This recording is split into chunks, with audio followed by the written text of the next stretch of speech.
Teman-teman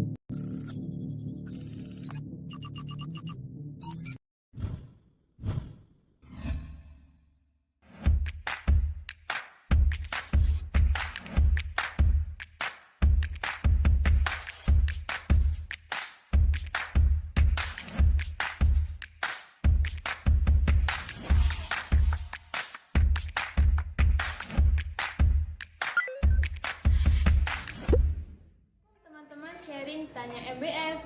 Nah, pasti kalian menunggu kelanjutan episode 1 kan? Sebelum sengaja dari awal sebuah kesuwungan dan keisengan. Apapun yang hari ini Anda tekuni, Anda fokuskan dan Anda optimalkan. Karena apa? Karena Assalamualaikum teman-teman sharing tanya MBS. Kalian pasti menunggu kelanjutan tanya MBS episode 1 kan? Nah, sebelumnya kami menghimbau kepada siapapun yang menonton tanya MBS ini untuk selalu menjaga kesehatan dan mematuhi protokol kesehatan. Baiklah, kali ini tanya MBS comeback membahas tentang dunia pertanian di wilayah Tulungagung, di mana mayoritas warga Tulungagung berprofesi sebagai petani. Tetapi ada yang menarik nih dengan narasumber kita kali ini. Kan yang sebelumnya itu narasumbernya seorang dosen. Nah, kali ini narasumber tanya MBS adalah seorang mahasiswa yang memiliki bisnis di sektor pertanian. Wah, penasaran? Nah, langsung saja kita sapa narasumber yang kece kita ini, yaitu Mas Ilham Zamzami.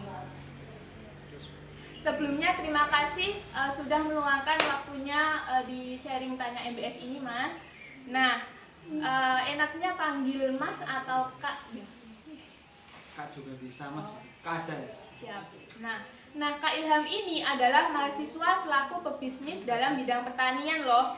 Alangkah baiknya Kak Ilham memperkenalkan diri terlebih dahulu agar teman-teman sharing tanya MBS ini juga tahu siapa itu Kak Ilham. Monggo. Oke, sebelumnya saya ucapkan terima kasih atas waktu yang telah diberikan. Perkenalkan, nama saya Muhammad Ilham Zamzami. Saya mahasiswa MBS semester 6 PTW semester 7. Untuk alamat saya yaitu daerah Tunggangeri, Kecamatan Kalidawir.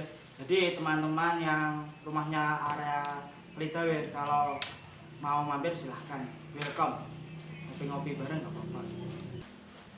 Nah, terima kasih Kak untuk perkenalan singkatnya. Langsung saja kita menuju ke topik pembicaraan.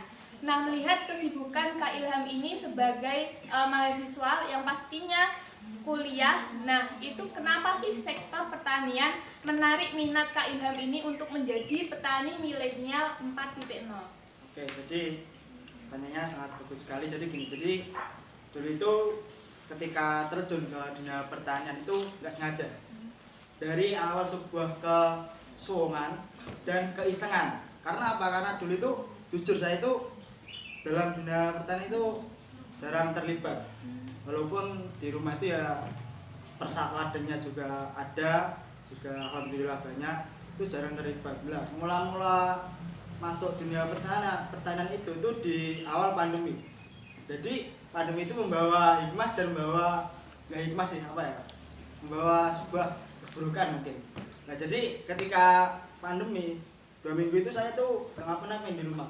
Jadi pagi subuhan terus tidur lagi, makan sampai apa ya, badan saya itu sangat gemuk sekali. Alhamdulillah sudah turun.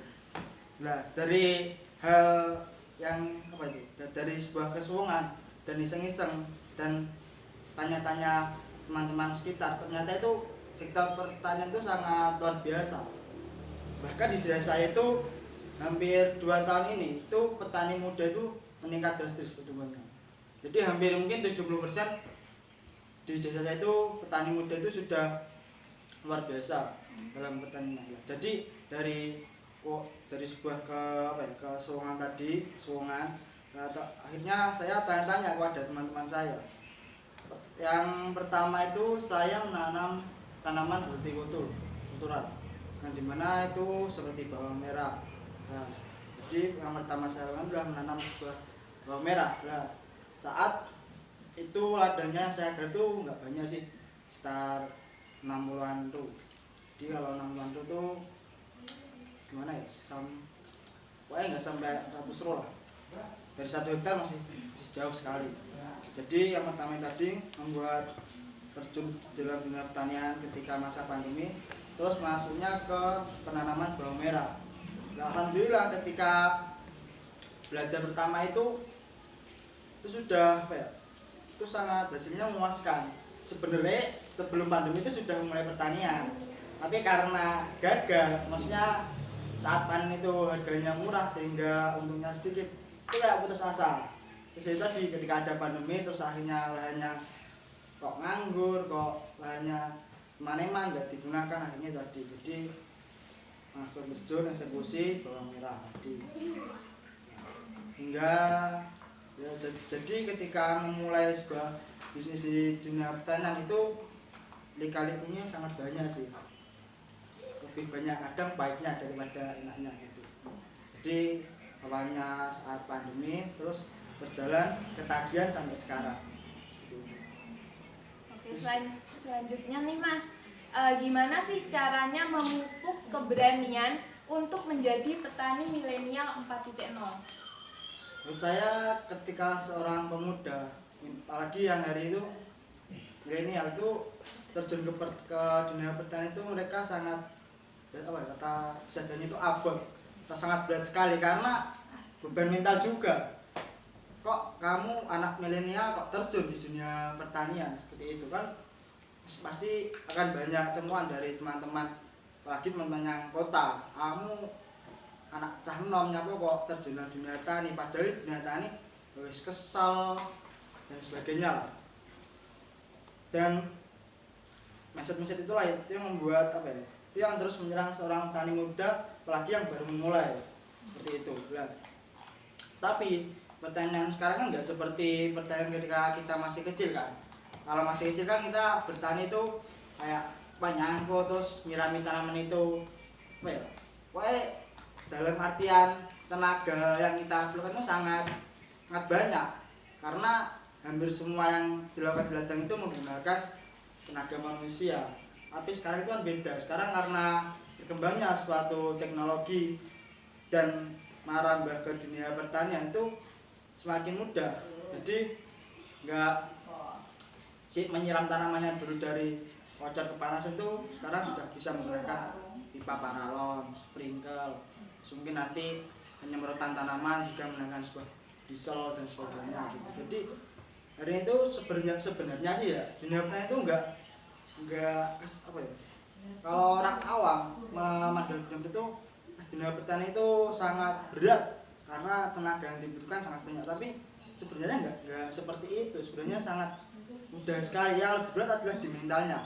Jadi di mentalnya itu sangat sangat ditekan sekali dari mungkin dari teman-temannya yang itu tadi, anak milenial kok mau terjun ke dunia pertanian dan sebagainya.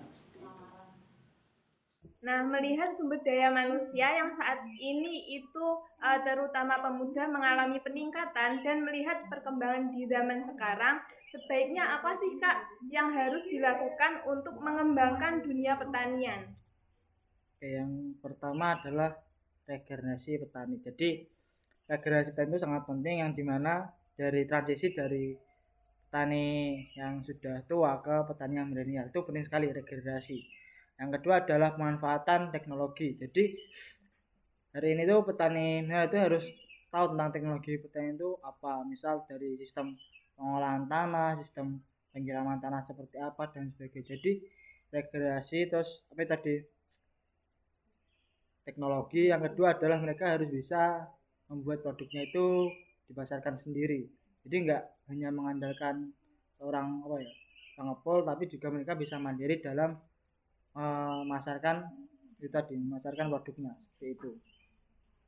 Nah, untuk di bisnis Kakak itu apakah Kakak terjun langsung di lahan atau bagaimana? Untuk hari ini saya juga ikut terjun di lahan. Karena apa? Karena untuk tanaman yang saya tanam itu setiap hari itu harus ada pantauan. Jadi harus ada pengecekan. Seperti apa sih pertumbuhan tanaman di saat hari ini? Apakah ada hama, apakah ada penyakit dan sebagainya. Jadi hampir setiap hari itu saya melakukan pengecekan sampai seberapa mana sih perkembangan tadi tanaman, apakah sudah memasuki masa vegetatif atau masih masa generatif seperti itu. Jadi masa generatif, masa pertumbuhan sama masa pembuahan seperti itu.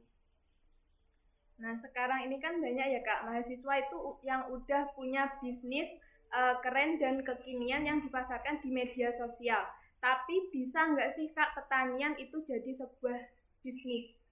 Bisa sih bisa, apalagi ketika nanti sebuah pertanian itu diubah menjadi sebuah industri pertanian.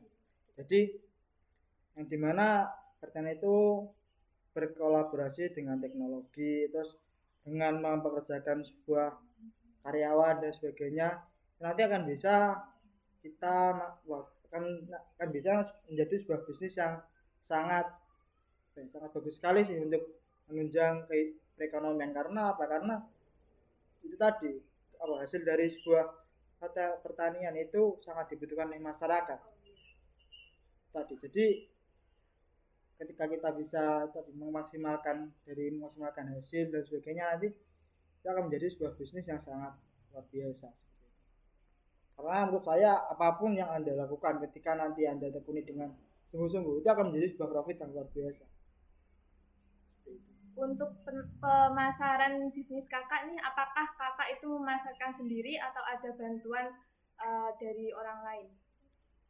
Kalau untuk pemasaran sih ada dua. Jadi ketika nanti hasilnya bagus tuh biasanya atau hasilnya ketika saya rasa bisa memasarkan sendiri, itu akan saya masarkan sendiri di pasar. Tapi nanti kalau kelihatannya hasilnya itu kurang bagus dan harus cepat-cepat dipasarkan, itu nanti juga mengajak yang lain untuk memasarkan produk saya seperti itu.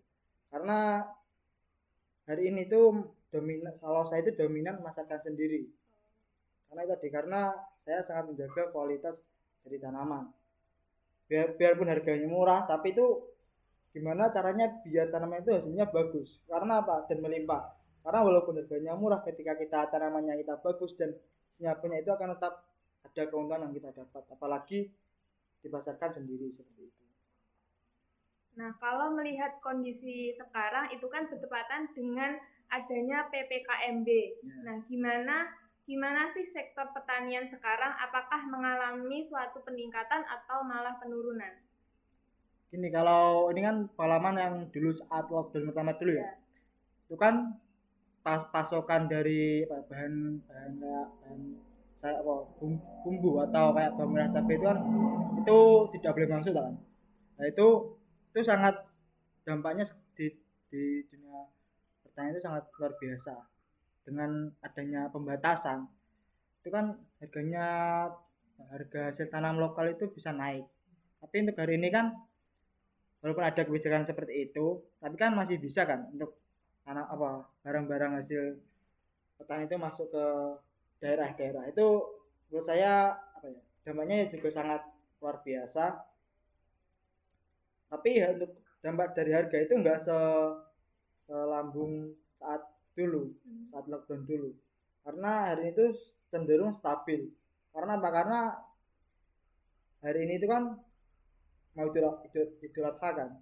Kalau nggak ada kebijakan untuk PPKMB itu kan otomatis banyak orang melakukan kayak hajatan dan sebagainya, itu kalian akan menaikkan sebuah hasil pertanian. Tapi karena ada kebijakan tersebut, otomatis kegiatan masyarakat itu berkurang sehingga dapat menyebabkan harga hasil tanaman itu stabil atau cenderung bisa turun karena jumlahnya banyak tapi pembelinya sedikit. Karena itu ada kebijakan pembatasan kegiatan masyarakat. Jadi pengaruhnya seperti itu. Nah, untuk kendala yang kakak alami di dalam bisnis sektor pertanian sendiri itu apa aja? Yang pertama adalah tadi di ladang itu kan pengolahan perawatan tanaman itu menjadi kendala karena setiap periode penanaman itu kendalanya berbeda-beda. Mungkin dari hama, mungkin dari cuaca yang tidak menentu dan sebagainya. Nah, yang kedua adalah pemasaran hasil produk. Karena apa? Karena ketika di dunia pertanian itu ketika produk murah atau hasil pertanian itu murah, itu produk akan sulit dipasarkan. Karena apa? Karena itu tadi biasanya kalau produk murah itu pembelinya nggak ada atau pembelinya sedikit, terus barang di pasar itu sangat luar biasa stoknya. Jadi efeknya adalah tadi hasil harga hasil pertanian itu sangat murah. Tapi nanti ketika beda lagi ketika nanti stok tanah hasil pertanian itu sedikit, terus masyarakat yang beli banyak itu nanti akan bisa membuat harga sebuah hasil hasil pertanian itu sangat melambung. Kayak hari ini harga cabai kan nembus nggak salah 50.000 per kilo. Karena apa? Karena itu tadi masyarakat banyak yang membutuhkan cabai, terus stok tanaman cabai atau orang yang menanam cabai itu masih sedikit, sehingga tadi harganya bisa melonjak naik seperti itu. Karena dunia pertanian itu harga itu berubah-ubah sih. Jadi kadang bisa harga yang murah sekali, kadang bisa mahal sekali seperti itu.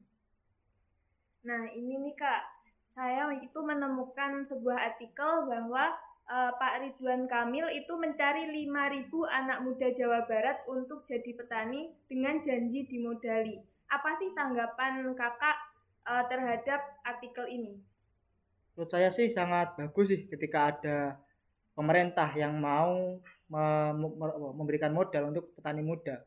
Karena dari pengalaman saya atau dari pengamatan saya juga di lapangan itu kendala seorang petani milenial atau petani muda adalah di sektor modal. Karena apa? Karena ketika mereka misal tanam periode pertama, terus mereka mengalami kegagalan, kan otomatis modal mereka nggak bisa kembali. Bagus-bagus kalau modal mereka kembali. Nah, ketika ada suatu artikel yang menyatakan ada permodalan untuk petani muda itu sangat bagus sekali menurut saya. Apalagi diimbangi oleh lembaga-lembaga terkait untuk pendampingan. Jadi ada pendampingan pengolahan itu tadi pengolahan modal yang diberikan sehingga outputnya nanti itu bisa benar ada gitu loh, nggak hanya modal saja terus tidak ada pendampingan atau yang lainnya sehingga uangnya habis entah kemana seperti itu sangat bagus sekali menurut saya. Seandainya itu laku ada mungkin akan sangat luar biasa respon untuk masyarakat Tulungagung karena pengalaman dari pengalaman saya atau dari pengamatan saya itu di daerah saya terutama Kecamatan Kalidauri itu sekarang mulai banyak sekali anak-anak muda yang terjun ke dunia pertanian, terutama orang yang merantau terus pulang terus akhirnya mereka juga belajar bertani, terjun di dunia pertanian. Terus anak-anak yang setelah SMA terus tidak kuliah atau tidak lanjutkan ke jenjang yang lebih tinggi itu ya ada yang juga di terjun di dunia pertanian.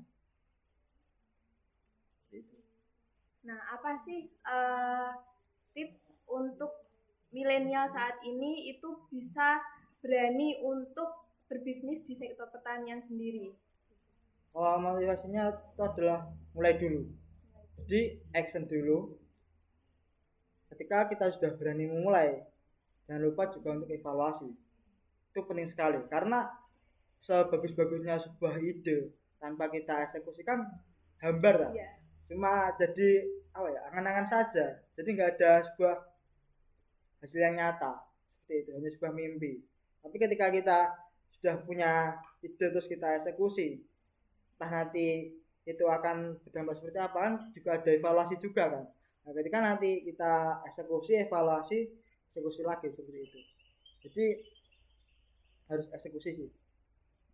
Dan jangan jangan mudah terprovokasi oleh omongan orang lain seperti itu. Kamu kok masuk dunia pertanian abaikan saja. Fokus pada apa yang kamu lakukan. Jadi menurut saya apapun bisnisnya ketika kita fokus itu akan menghasilkan yang lebih seperti itu. Kan hari ini banyak tuh anak muda sekarang itu yang mereka bisa hari ini masuk ke dunia bisnis satu kok mulai setengah kok enggak muncul keuntungannya.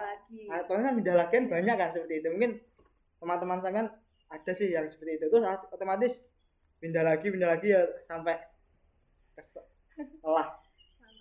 Soalnya dulu juga pernah sih mengalami masa-masa seperti itu. Jadi ikut ini terus kok nggak jalan, ikut ini juga pernah mengalami seperti itu. Jadi dari tersebut ya manajemen harus fokus.